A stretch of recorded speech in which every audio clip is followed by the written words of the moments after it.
to best communicate, dementia residents and dementia units need to be able to communicate with another person on an equal footing, and chatting is one of the best ways to do this. If a person can be encouraged to be part of a chatting, communicating process, then it's good because they get to hear the spoken word, so the audio senses are upskilled. They get to see you as you're speaking, so they can start to lip read in part, and then they can start to tap into their past memory and the speaking skills that are there for them to be able to reiterate that and activate that speaking. But there's many aspects that are involved in this to make it all work.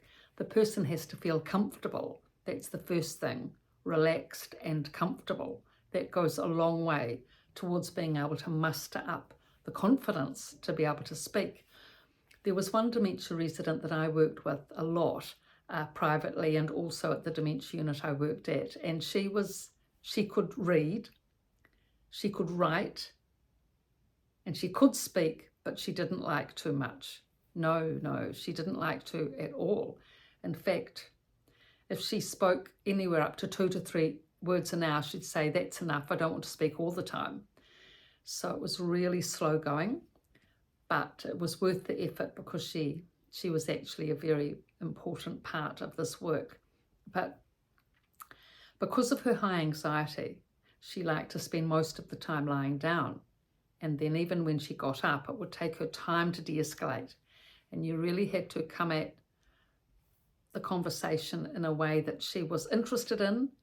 Otherwise, she'd say, that's trivia, I'm not interested. So it was quite difficult, to have to sort of come into the conversation with full-on, interesting, insightful information without any mundane, prelude to it. Otherwise, she'd just want to lie down all the time. Anyway, in the end, I discovered that she liked me to write up these little cards.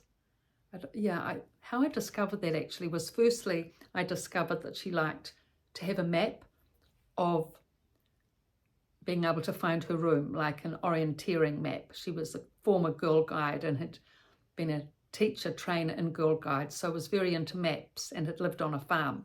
So I drew the map of the unit with the nurse's station, her room, and the dining station. And she found dining room, and she found if she could take her map with her, she could find her way. Whereas if she just tried to go just on her own without it, she didn't have the orientation to be able to do it. So from that I thought, oh, well, okay, she likes that. Maybe I can start writing up some cards that she can have by her bed. So she's got the map on her little dresser by her bed, which she studies all the time. When she's lying on that side, she looks at it and reads it. I could see her doing that.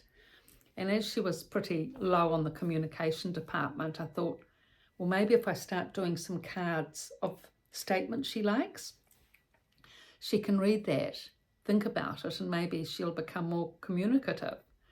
So I came up with some different topics, and we went through all these various things, and she'd tell me whether she liked it or not. But in the end, the 2 topics that she liked the most, very simple, both of them, but very effective. The first one was be confident, and the second one was think strong, be strong. That's it. They were her favourites out of all this plethora of options I gave her.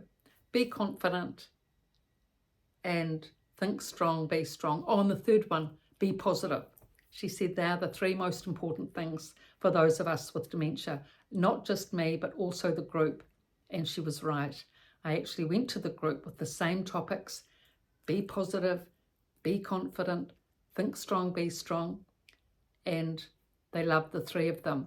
So she'd lie on her bed looking at these cards, and she'd take the cards with her map, and study them as she was walking along the corridor.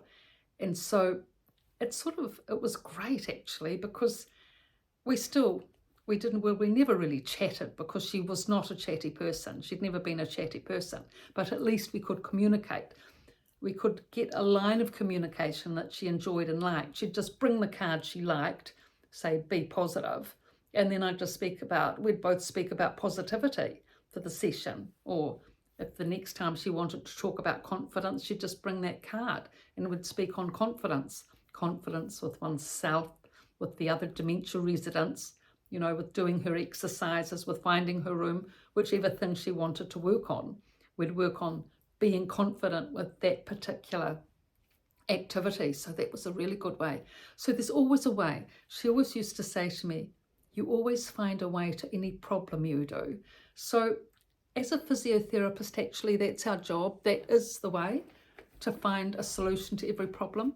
And so physio for 35 years. So just that form of training I've applied to the dementia work. And there are so many things you can do to be able to help people with dementia. So many things. I mean, there's always going to be a solution or a part solution to help. There always will be, even if just 5 to 10% help, 20% help. It doesn't matter. It will help. And all of these solutions to the problems that these people have, so many problems, multi-layered, the more that you can come in with practical solutions for these people, the more they can manage and the more they have that chance of having a quality of life in a dementia unit. So all this work is written up in the 2 books, The Resident's Voice and The Resident's Rise, on Amazon, and my website in the description below. And thank you for your looks, your interest and your likes. Thank you.